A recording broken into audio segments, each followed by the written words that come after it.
وَلَقَدْ خَلَقْنَاكُمْ ثُمَّ صَوَّرْنَاكُمْ، تمہیں ہم نے ہی، بے شک اس میں کوئی شک نہیں کہ ہم نے ہی تمہیں خلق کیا، تمہیں بنایا، اور پھر تمہیں تصویر دی. تصویر عربی میں کہتے ہیں مورتی بنانے کو، یعنی تمہیں صرف بنایا ہی نہیں. ایک تو ہے کہ ایک آپ نے بلڈنگ بنا دی یا آپ نے ایک اسٹیچو بنا دیا، لیکن اس کی ہر شیپ کو پرفیکٹ کرنا، مکمل کرنا، آرٹ پیس کو بالکل ہر ایج کو دیکھنا، ہر چیز کو دیکھنا اور اس کو پرفیکشن کرنا، اس کو تصویر کہا جاتا ہے عربی میں. اور اردو میں تصویر تو تصویر ہوتی ہے، تصویر کھینچنا. صور عربی میں ہوتا ہے کرافٹنگ جسے کہتے ہیں. جیسے آپ بالکل ایک ایک ایج کو نا، اسکلپچر جو ہے وہ پرفیکٹ کر رہا ہوتا ہے نا. تو اس سے کہنے کا مقصد یہ کہ تمہیں صرف تخلیق ہی نہیں کیا گیا، تمہیں بہت پرفیکٹ طریقے سے، بہت عظیم طریقے سے بنایا گیا اور بہت خوبصورت بنایا گیا ہے. یا اللہ تعالیٰ کو بنایا، اور یہ ہمارے لیے یہ لفظ استعمال ہوا ہے صرف ہمارے جسم کے لیے نہیں، کیونکہ ہمارے جسم کو واقعی خوبصورت بنایا گیا ہے.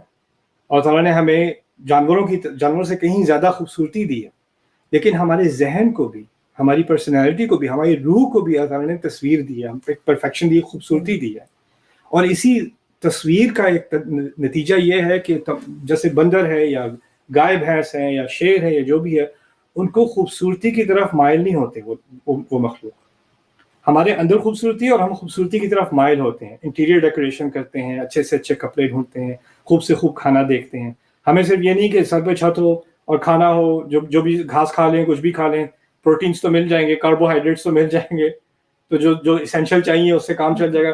ہمیں کھانا بھی خوبصورت سے خوبصورت کرنا ہے. کھانا اگر اگلی لگ رہا ہو تو کھانے کو دل نہیں کرتا، اس کی اسمیل بھی خوبصورت ہونی چاہیے، ہمارے کپڑے بھی خوبصورت ہونے چاہیے، ہماری سراؤنڈنگ بھی خوبصورت ہونی چاہیے. یہ ہماری تصویر کا تقاضا ہے. ایکچولی ہمیں جو خوبصورت بنایا تو ہمارے ارد گرد بھی خوبصورتی کی، ہم خوبصورتی کی طرف مائل ہو جاتے ہیں.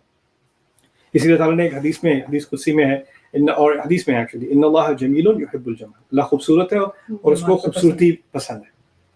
تو خیر، یہاں پر تمہیں بنایا اور تمہیں یہ پرفیکٹ تشکیل دی. ثم قلنا للملائکۃ اسجدوا لآدم فسجدوا الا ابلیس، پھر ہم نے فرشتوں سے کہا کہ آدم کو سجدہ کرو. یہ عجیب آیت ہے، اس میں ایک بات کی طرف اشارہ ہے جس کو ہم زیادہ اٹینشن نہیں دیتے. بات آدم سے شروع نہیں ہوئی تھی، ایک ہی آیت ہے، بات آدم سے شروع نہیں ہوئی تھی. بات شروع ہوئی تھی تم زمین میں رہتے، تم شکر نہیں کرتے. پھر تمہیں سے کہا تم سب کو بنایا، تم سب کی تصویر کی، تمہیں پرفیکٹ بنایا. پھر فرشتوں کو حکم دیا کہ آدم کو سجدہ کرو. ہم سب کو تو سجدہ کرنے کا حکم نہیں دیا تھا، سجدہ تو آدم علیہ السلام کو کہا تھا کہ ان کی طرف آپ سجدہ کریں. بات میں اشارہ اس طرف ہے کہ ہم سب کی تخلیق ہو چکی تھی. اس میں اصل اشارہ یہ ہے کہ ہم سب بنائے جا چکے تھے، اور ہم میں سے سب بنائے جانے کے بعد ہماری ارواح موجود تھیں، ہمیں شعور تھا، اور ہم میں سے پھر آدم علیہ السلام کو چنا گیا. اور پھر وہ، کیونکہ وہ پہلے انسان ہیں، اور ہم یہ جو سارا سین ہے نا مخلوق کا، اور یہ فرشتوں نے سجدہ کرنا تھا اور ابلیس نے جو ہے آگے سے منع کیا، یہ سارا جو سین ہے، اللہ تعالیٰ اشارے میں یہ بات کہہ رہے ہیں کہ ہم اس سین میں شاہد تھے، ہم وہاں تھے، ہم نے یہ سب کچھ ہم اپنے سامنے ہوتے دیکھا. اللہ تعالیٰ نے ایکچولی ہمیں اس میں گواہ بنایا. اس بات کی طرف اشارہ بہت کم لوگوں نے، کچھ مفسروں نے اس کی طرف ذکر کیا کیونکہ زبان میں یہ بات موجود ہے، بدیہت ہے. اس آیت سے ہی بات تھوڑی تھوڑی نکلنی شروع ہوئی، آگے اور نکلنی شروع ہو جائے گی. لیکن بات کیا ہے؟ تمہیں بنایا، تمہیں تخلیق کی، پھر آدم سے کہا، پھر فرشتوں سے کہا آدم کو سجدہ کرو. اور احادیث میں اس کی طرف تفاصیل اور بھی مل جاتی ہیں، اور قرآن کے اور مقامات پہ اور تفاصیل بھی مل جاتی ہیں. اللہ تعالیٰ نے آدم کو مخلوق کیا، اور پھر اللہ تعالیٰ نے آدم کو اپنی تمام اولاد دکھائی.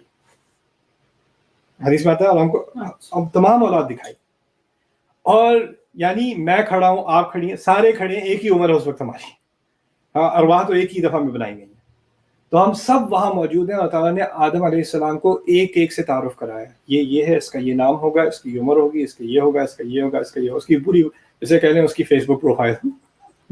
آدم علیہ السلام کو تمام ایک ایک کر کے انسان انٹروڈیوس کرائے گئے. اصل میں سورۃ البقرہ کی جو آیت ہے، وَعَلَّمَ آدَمَ الْأَسْمَاءَ كُلَّهَا ثُمَّ عَرَضَهُمْ عَلَى الْمَلَائِكَةِ، کہ اللہ تعالیٰ نے آدم کو تمام نام سکھائے.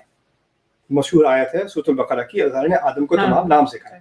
اس سے ہم نکالتے ہیں پتھر کا نام، لکڑی کا نام، درخت کا نام، دریا کا نام، لیکن اس کی تحت مفسرون نے، اور زبان میں اس کا احتمال بھی ہے کہ اس میں اصل میں ان کو تمام اپنی اولاد کے نام بھی سکھا دیے گئے تھے اور اپنی اولاد سے انٹروڈیوس کرا دیا گیا تھا.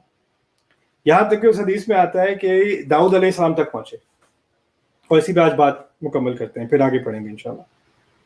داؤد علیہ السلام تک پہنچے اس حدیث میں. تو کہتے ہیں یہ کون ہے؟ ان کو ذرا یہ منفرد نظر آئے داؤد علیہ السلام، آدم علیہ السلام کو. کہتے ہیں ان کا نام داؤد ہے. تو ان کو ایک خاص ملان ہوا داؤد کی طرف. انہوں نے کہا میری زندگی کے 40 سال ان کو دے دو.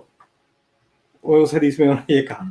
تو یہ عجیب ایک کنیکشن تھا. مجھے لگا انہوں نے نہ ابراہیم علیہ السلام سے کنیکشن کی بات کی، نہ کسی اور سے. خاص داؤد علیہ السلام کی طرف ان کی اٹینشن گئی، نا توجہ گئی. اور قرآن بھی عجیب ہے کہ قرآن میں خلیفہ کا لفظ صرف 2 دفعہ استعمال ہوا ہے پورے قرآن میں. 23 سال کی وحی میں 114 صورتوں میں خلیفہ کا لفظ صرف 2 مرتبہ استعمال ہوا. ایک دفعہ آدم علیہ السلام کے لیے انی جاعل فی الارض خلیفہ، دوسری دفعہ داؤد علیہ السلام کے لیے یا داؤد انا جعلناک خلیفۃ فی الارض. یعنی عجیب ایک تناسب ہے دونوں کے درمیان. قرآن میں بھی اور اس حدیث میں بھی اس کی طرف ایک اشارہ ملتا ہے. لیکن اصل بات کیا ہے کہ ہم موجود ہیں اور ہم جانتے ہیں کہ کیا ہونے والا ہے اور یہ ہمارے سامنے ہوگا ایکچولی. تو اس سے ہمارے جو یہ باقی قصہ ہے نا، اس کی انڈرسٹینڈنگ اور یہ کیا ہم سمجھنے والے ہیں اس میں سے، اس سب میں بہت گہری تبدیلی آتی ہے. اور اس سب کی طرف اشارہ کہاں سے ہوگا؟ سورۃ العراف.